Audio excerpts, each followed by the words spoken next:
Cannabis has been the secret. A lot of people are using it, but we don't really want to talk about it, to say that it's bad and don't do it and it'll make you use other drugs. But I knew that wasn't true. I understood that most people use cannabis non-problematically and with great benefit. So I started conducting research on it. Everybody has a hard time admitting they were wrong about something. And if you look at a state that has historically very, very strict on drug use, for them to come and say now, you know what, maybe we were wrong to lock up all those people. Maybe they didn't need to go to jail. Maybe we should have taken a different approach. It is a very difficult thing for folks in authority to do. This is Vibe Science, a top 100 wellness podcast presented by the Radcast Network, breaking wellness barriers and making health truly personal. Here's your host, Ryan Alford. Hello, and welcome to Vibe Science. We're always here to take you to your highest vibe. It's about mind, body, energy, as we bring you education, knowledge, and even scientists here on Vibe Science to help you get there. Because I'm trying to get there myself, but that's why we got the cannabis scientist. It is Amanda Reiman. What's up, Amanda? Not much. It's great to be here. Happy Wednesday. Happy Wednesday. Happy Wednesday. You know, I could make a cannabis joke, but, just I'll try to refrain. we can ease into here that on the show of everything, but it's like I like to also just point out the obvious and have fun. So funny. I feel like I could make up a few jokes like the cannabis scientist. Like I love that title. Though. It's like, okay, finally we need to take cannabis serious and not put it over here in like the naughty camp or the whatever you want to call it, and talk about the benefits and everything else. But it does start with science, right? It does. Although my dad does call me Dr. Dope. So jokes are okay. Yes. Dr. Dope. But I mean, how does one become and get into becoming a cannabis scientist? Well, I started off studying the drug war and the impact of prohibition on certain communities, and then decided to get a PhD in social welfare so that I could perhaps even influence policy, which led me out to the San Francisco Bay Area in 2002 to start the program at UC Berkeley. I fell into what was a medical cannabis renaissance happening in the Bay Area at that time. I was from Chicago. We didn't really hear a lot about it. And so I thought this is something happening before my eyes that is historical and that is changing the way we think about healthcare. And I want to study it. I want to document it. I want to talk to patients. I want to find out why they're using cannabis. For so long, cannabis, as you said, has been kind of the secret, the elephant in the room. A lot of people are using it, but we don't really want to talk about it, except to say that it's bad and don't do it and it'll make you use other drugs. But I knew that wasn't true. I understood that most people use cannabis non-problematically and with great benefit. So I started conducting research on it back in 2002. And that led me down a path of cannabis public health research, which I'm still excited to be able to do today. Yeah. Hey, do you know Ben Kaplan? Yeah, Dr. Kaplan? I do. Yeah. He's been on the show. And it just dawned on me when, as you kind of were talking through that, I'm like, it reminded me of Dr. Kaplan. I'm like, this sounds familiar. A little obviously more the definitively medical practice, but versus science of it all. They all work together. Obviously, feeding the science feeds the doctor. Like what the doctor recommends and everything else. But the thing is that I think is important is we can talk about stigmas and we can talk about like perception. But then there's just hardcore facts, data, science, just like every other medicine, just like every other thing that we ingest, put on our body. There's real science behind what's sort of coming out with cannabis that I think is just important to talk about so that we destigmatize and more importantly, just put it at the top of the list if it's something that should or could be helping someone. Oh, absolutely. I mean, The fact that we all have an endocannabinoid system or an ECS, right, which we only discovered we had in the mid 90s. So it's not like this science is that old, but our ECS is as important to our functioning as our nervous system. And our ECS makes the same chemicals that you find in the cannabis plant. So, in a very real way, humans already have a symbiotic relationship with cannabis, and we've been using it for thousands and thousands of years. It was the first cultivated plant, meaning it was the first plant that we picked up and took with us as we migrated and traveled around the world. And so, when you strip away the legend and the stigma and the reefer madness and the Cheech and Chong and the stereotypes, what you're left with is a plant that works very well with our own bodies in terms of regulating everything from appetite to sleep to libido. And so I think it is important that we understand what a fundamental relationship there is between our bodies and this plant. Yeah, I mean, it's it seems elemental, yeah, but it's like but we've got a lot of work to do to kind of undo some of the sins of the past, so to speak, in throwing it all into this one camp of just getting stoned. I know you're a member of the scientific advisory committee for FK Plus. Talk to me about that and maybe the connection of your research and the science you've done with now what's happening with FK Plus. Absolutely. So, as I mentioned, cannabis has been used for thousands of years. It is one of the oldest botanical medicines, but it's not the only botanical medicine, right? Humans have been using different plants.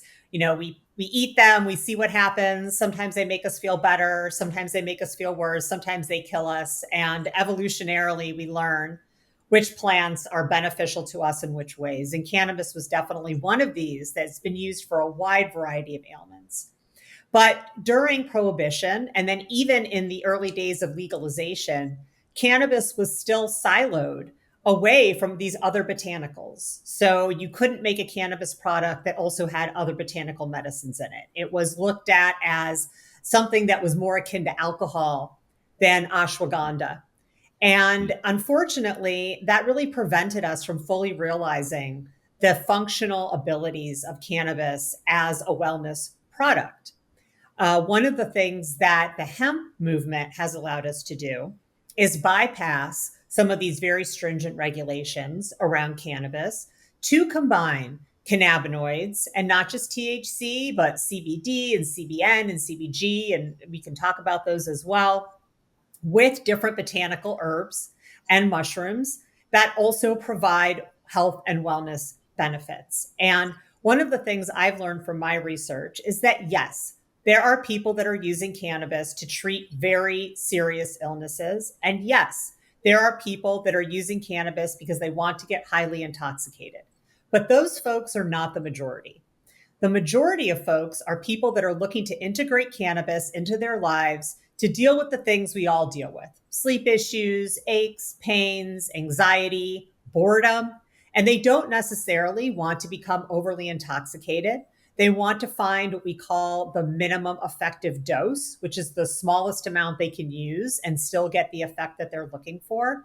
And so I'm really excited to see a rise in lower dose products that are providing this, as well as products like FK Plus that combine not only low doses of cannabinoids and terpenes, but combine these with other very, very well known and used for thousands of years botanical herbs and mushrooms to really give the consumer a holistic, non-pharmaceutical way to deal with some of the most common ailments and issues that we see facing folks today. Yeah, and I live in a state, South Carolina, that's not very progressive in this space. And here's how it all. And I want to stay out of the politics. This is not a politics show, but I do want to focus more on like science and what's the happy medium. So the politicians and law enforcement in South Carolina just put everything in this sort of overdosed high camp of everybody just trying to get high, everybody's just trying to make money from that illegally because everything's just packaged, looks, feels, smells like a joint or traditional smoking, getting high marijuana versus the cloud cover of medicinal and all that.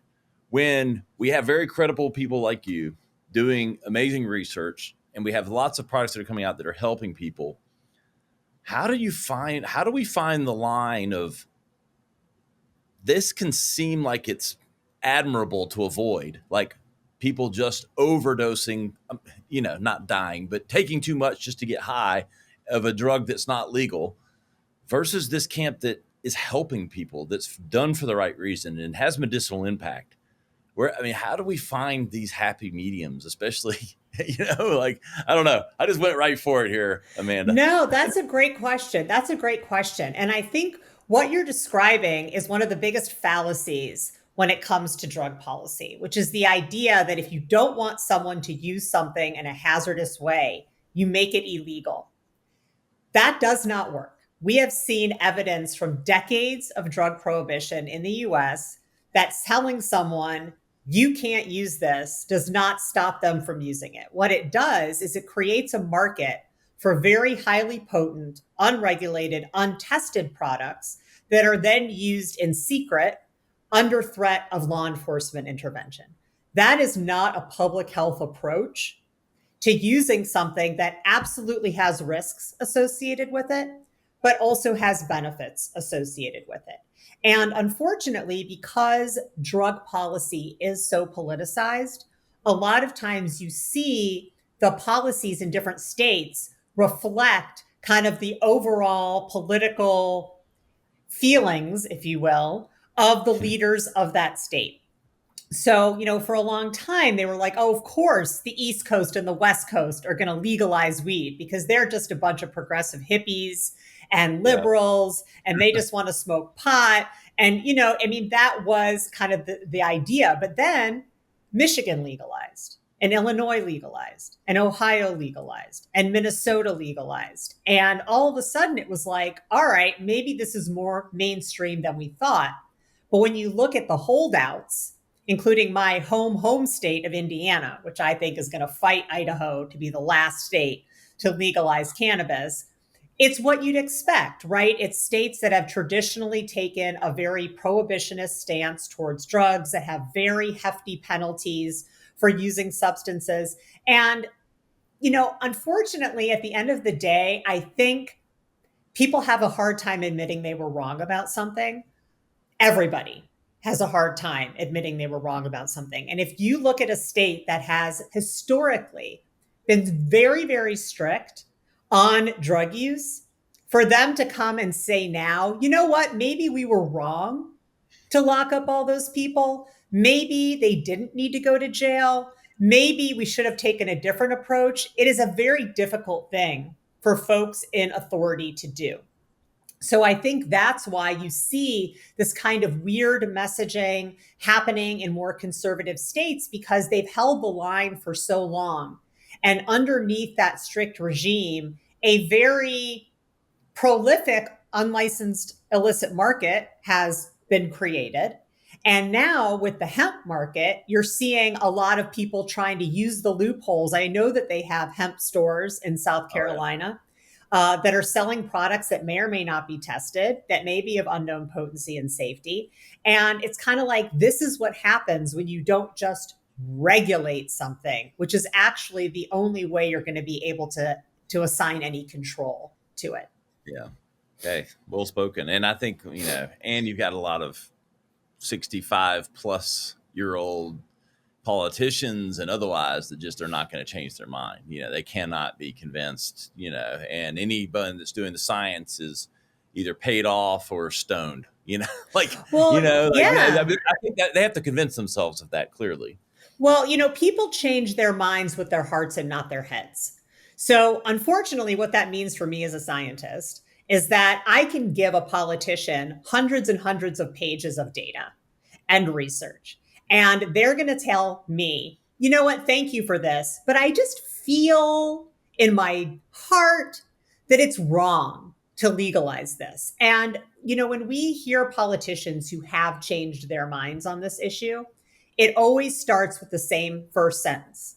I was against this, but then my mother, brother, sister, neighbor, daughter, teacher got diagnosed with this illness, and cannabis was the only thing that helped them. And so now I'm in favor of it. It's that emotional attachment that makes somebody feel like it's okay to turn their back on decades of their own rhetoric and to come around to something. It's not that they say, I read a study and it showed me this data, and therefore I'm different now. So that's why I tell folks out there, especially in conservative states where you aren't seeing progress on cannabis, go and tell stories to your elected officials. If cannabis has helped you with symptoms, a disease, PTSD, anxiety, go tell that story, because that actually does a better job of changing laws than any of the research that I could do.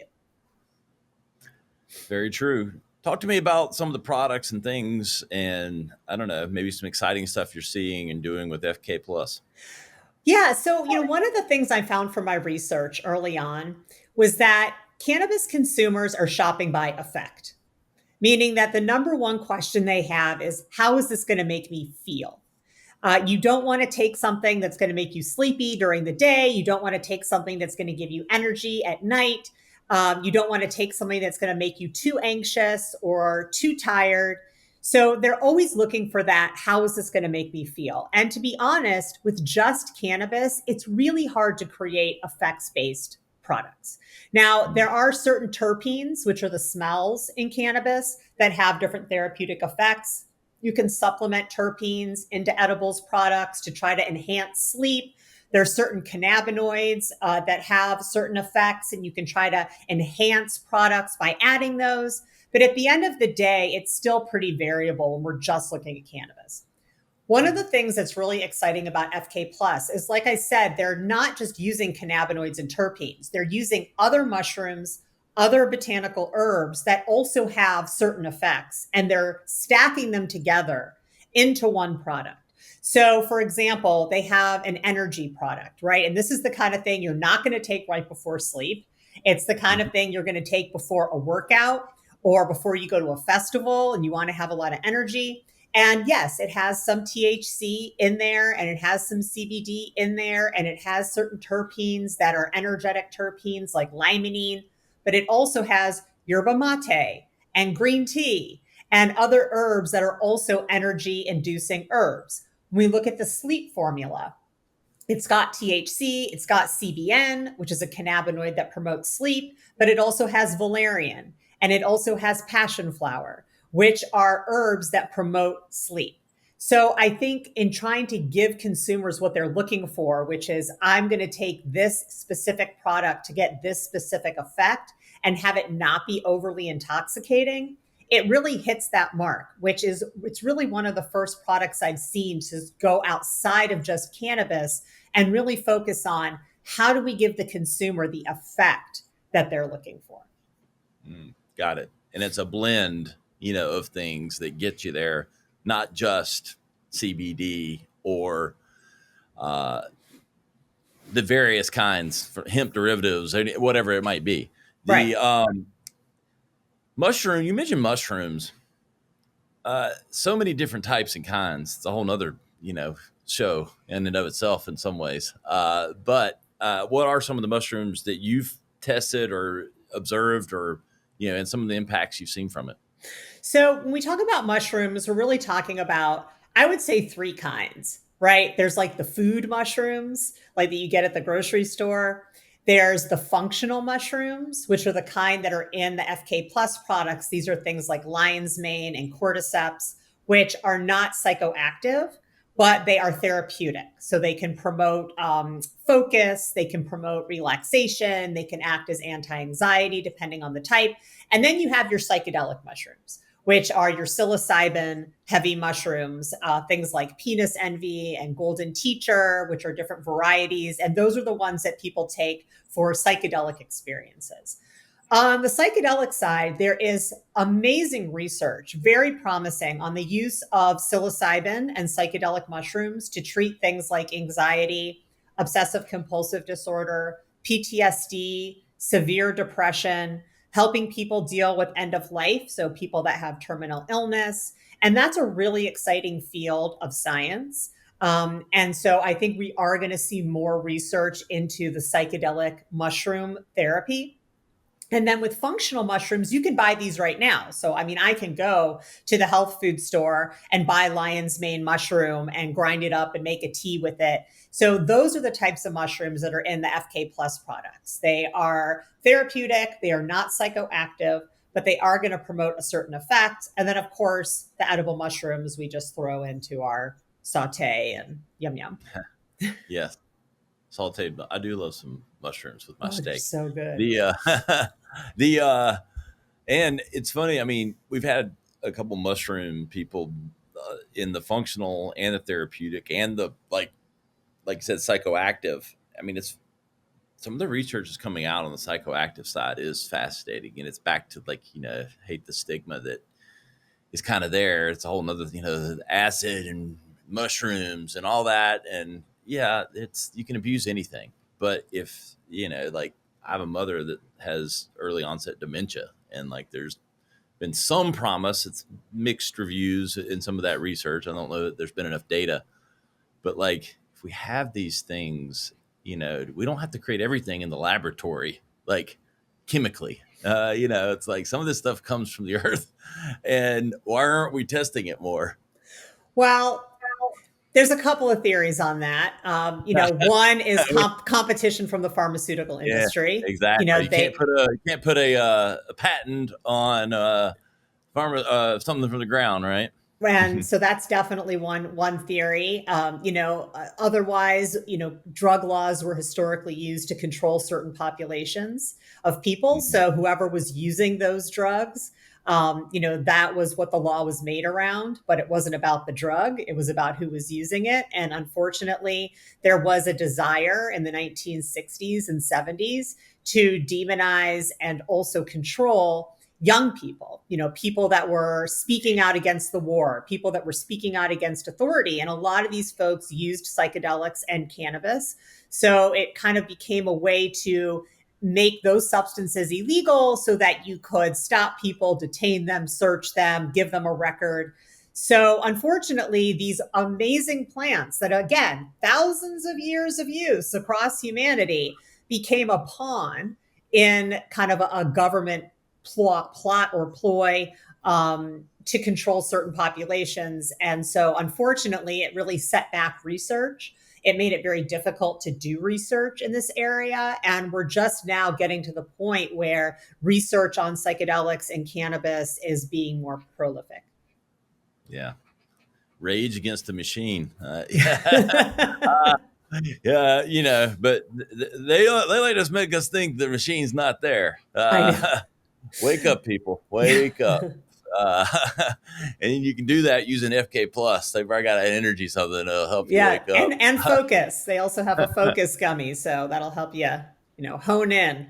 Yeah. Amanda, where can we learn more about what you're doing and everything with FK Plus? So if you want to learn more about FK Plus, you can go to their website, which is fkplus.com.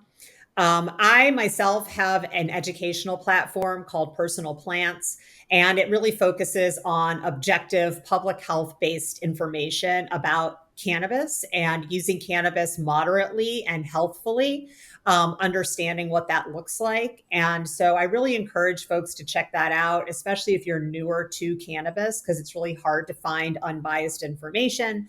And you can find that at mypersonalplants.com. I love it. Hey, mypersonalplants.com. And, we need more education. We need more people like you that are credible and doing things that educate in 2025 versus norms and stigmas from long ago. I really appreciate you coming on, Amanda. My pleasure. Anytime. Hey guys, you know where to find us, vibescience.com. We'll find highlight clips, the full episode, YouTube, all that stuff from today's episode. Look, we don't know it all. We're just here to help you navigate to your highest vibe. That's why we bring on guests like Amanda. It's time to open your mind, open your hearts, and take you to your highest vibe. We'll see you next time. of Vibe Science. The content discussed on this show is provided for reference and educational purposes. The content is not an attempt to practice medicine or provide specific medical advice. Always consult your personal physician for medical advice and proper diagnosis. Thanks for listening. This is Vibe Science. To learn more or watch full episodes, visit vibesciencepodcast.com. Here's to discovering your highest vibe.